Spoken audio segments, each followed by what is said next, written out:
आज आपण सकाळी परमसुख अति आनंद भयो रे, अतिशय सुंदर अशी रचना निषादनी सादर केली. आणि तो आनंद भरलेला असतानाच पुढे आपण नाम आणि रूपाच्या परस्पर अशा प्रीतीच्या कथा ऐकत ऐकत ऐकत तो परमदयाळू श्रीराम आपल्या अवतीभोवती आहेच, पण त्याचा अनुभव आपल्याला का बरं येत नाही या प्रश्नापर्यंत येऊन पोचलो. आज रामजन्म होता, त्यामुळे आल्यापासूनच आनंद भयो रे असं वातावरण होतंच. आणि आज दादांनी जो उल्लेख केला की भाव आणि आत्ताचं नृत्य जे आहे हे पूर्ण भावावरती अवलंबून होतं, भावनेवरती अवलंबून होतं. आपल्यामधली शुद्ध भावना, आपल्यामधला शुद्ध भाव हेच रामजन्माचं स्थान आहे, हे आपण आज अधोरेखित करून ठेवूया. आपल्या मनाचा शुद्ध भाव. मग आता या मनाशी सेतू बांधण्याचं काम आपण करतो तसं दादांनी उल्लेख केला. पण एक गोष्ट लक्षात ठेवा, सगळं मटेरियल तिकडनं येतं आहे, महाराजांकडून आपल्याला येतं आहे सगळं चांगल्या विचारांचं, ते रविदादांच्या मार्फत परत आपल्यापर्यंत येतं आहे आणि आपण फक्त तो सेतू बांधायचं काम करायचं आहे. आज आपण एक महाराजांचं सुंदर पद ऐकलं की परत परत ते ऐकावं असं वाटतं, असं तुझं माझा माता पिता तुझं विण नाही त्राता. खरोखरीच ही भूमी टेंबे स्वामींची पण भूमी आहे. त्यांनी अनेक वर्ष इथे तप केलेलं आहे आणि त्यांच्या त्या घोर कष्टोद्धरण स्तोत्रात त्यांनी म्हटलं आहेच, त्वम नो माता त्वम पिता तो दीपस्त्वम त्राता योगक्षेमकृत सद्गुरुस्त्वम. एक सद्गुरूशिवाय कोणी नाही असा अर्थ त्यांनी सांगितलं. तर शुद्ध भावनेने आपण बोलवायला कधी शिकूया. अजून आपल्या हातात 4-5 दिवस आहेत, अजून आपल्याला खूप मटेरियल मिळणार आहे, पण आपण शुद्ध भावनेने ते ऐकण्याकरता आज आपण रामाने लक्ष्मणाला सांगितलेला भक्तियोगही ऐकला. किती गोष्टींना स्पर्श करत करत आपण पुढे गेलो की प्रपंच नीट करा हाच परमार्थ आहे, हे गुरुमाऊलींचं सांगणं. आणि पुढं छोट्या छोट्या इच्छा आपल्या त्या मारून आपल्याला प्रपंच करायचा नाही आहे. सगळा आनंद घेऊन परमसुख अति आनंद भयो रे नुसतं ऐकायचं नाही, प्रत्यक्षात तो आनंद घेऊन, तो आनंद देऊन, तो भाव आपल्या मनामध्ये हळूहळू आनंदाची देवघेव करण्याचा भाव निर्माण झाला की तिथे रामजन्म झाला म्हणून समजूया. की माझ्यापासून आपल्यापासून किमान पक्षी कोणाला त्रास होणार नाही, एवढी जरी गोष्ट आपण केली तरी खूप काही साधलं आहे असं. आज मनू आणि शतरूपाच्या निमित्ताने आपण जो ओम नमो भगवते वासुदेवायचा जप केला, तुम्ही सांगा डोळे मिटून किती छान वाटलं की नाही. आपण त्या भूमिकेत गेलो, इतकं सुरेख वाटलं. आपण नैमिषारण्यात आहोत का ओंकारेश्वरी आहोत काही लक्षात नव्हतं. अतिशय सुंदर असा तो जप आपल्याकडून करवून घेतला आणि सामूहिक उपासनेचं खूप मोठं श्रेय आज या परिसराला सुद्धा आहे. किती प्रसन्न मंत्रमुग्ध होऊन गेलो होतो आपण सगळेच जणं. नामसाधनेच्या जोरावर या सत्ययुगामध्ये आपल्याला राम कसा भेटणार, आपल्याला ह्या कलियुगामध्ये आपल्याला राम कसा भेटणार, तर पुन्हा पुन्हा त्या शुद्ध भावनेकडे आपण येतो. प्रताप भानूच्या कथेकडे येऊन पोचतो. कितीतरी वेळा ती ऐकली तरी काहीतरी नवा बोध त्याच्यामधून आपल्याला होतो आणि मग आपण रावणवृत्तीपाशी येऊन पोचतो. बघा तुम्ही की रावणाचा मृत्यू ह्याचा अर्थ आपल्या मनामधली रावणवृत्ती गेली की तिथे रामाचा जन्म होतो, रामाचा विजय होतो. त्यामुळे इतकं साधं सोपं सूत्र आज भावविभोर होण्याचं सूत्र दादांनी सकाळी सांगितलं. आणि पुन्हा आपण एक गोष्ट कायमची लक्षात ठेवूया, मन से रावण जो निकाले राम उसके मन में है. त्यामुळे आपल्या मनातला रावण, आपल्या मनातल्या त्या वृत्ती या सगळ्यांना छेद देऊन एक सुंदरसं आसन श्रीरामासाठी तयार करूया. अतिशय उत्कट भावाने त्याला हाक मारूया आणि नक्कीच नाम आणि रूप याच्या एकात्मता आपल्याला तिथे जाणवेल. कळवळून हाक मारली की ते रूप आपल्यासाठी धावत समोर येईल. पुन्हा पुन्हा याची आपण उजळणी करत आहोत. मी रविदादांना विनंती करते की आज पुन्हा एकदा आम्हाला नाम आणि रूपाच्या त्या सुंदरशा मिलापाकडे, त्या सुंदरशा संयोगाकडे घेऊन चलावं. धन्यवाद.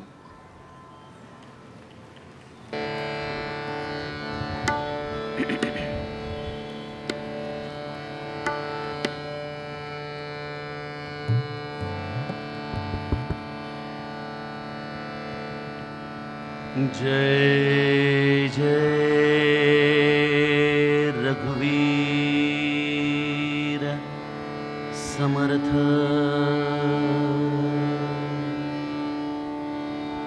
जयाचा जनी जन्म नामार्थ झाला, जयाने सदा वास नामात केला, जयाच्या मुखी सर्वदा नाम कीर्ती, नमस्कार त्या ब्रह्म चैतन्यमूर्ति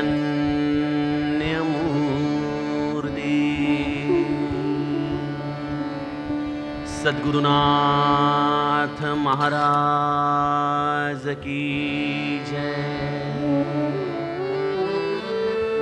यस्यांके च विभाति भूधर सुता,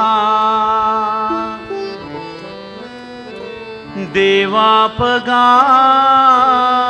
मस्तके, भाले बाल विधुर गले च गरलम्, यस्योरसी व्यालरा, सोऽयं भूतिविभूषण सुरवर सर्वाधिप सर्वदा, शर्व सर्वगत शिव शशिनिभ, श्री शंकर पातु माम्। नमः पार्वती पते हर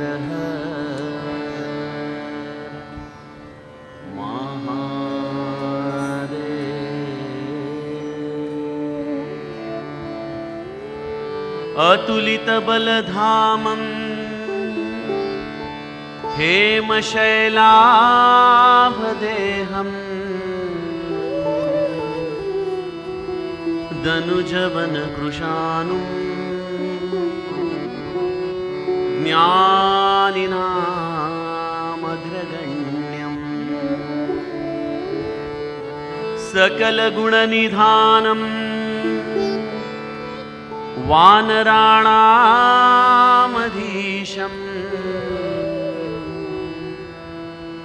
रघुपति प्रिय भक्तम्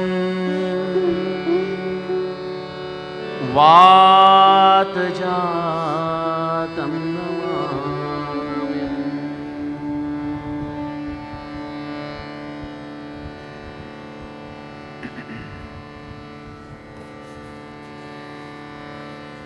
अलक्ष लक्ष लक्ष पाप लक्ष सार सायुधम्,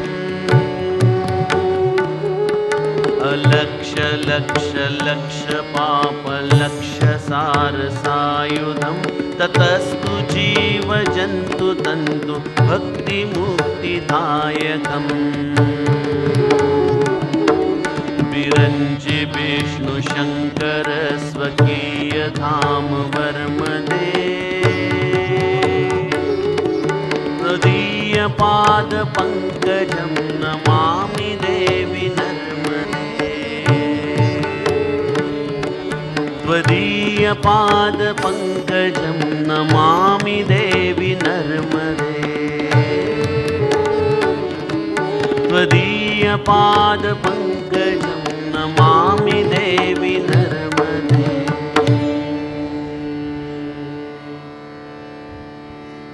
जय जय राम कृष्ण हरि, जय जय राम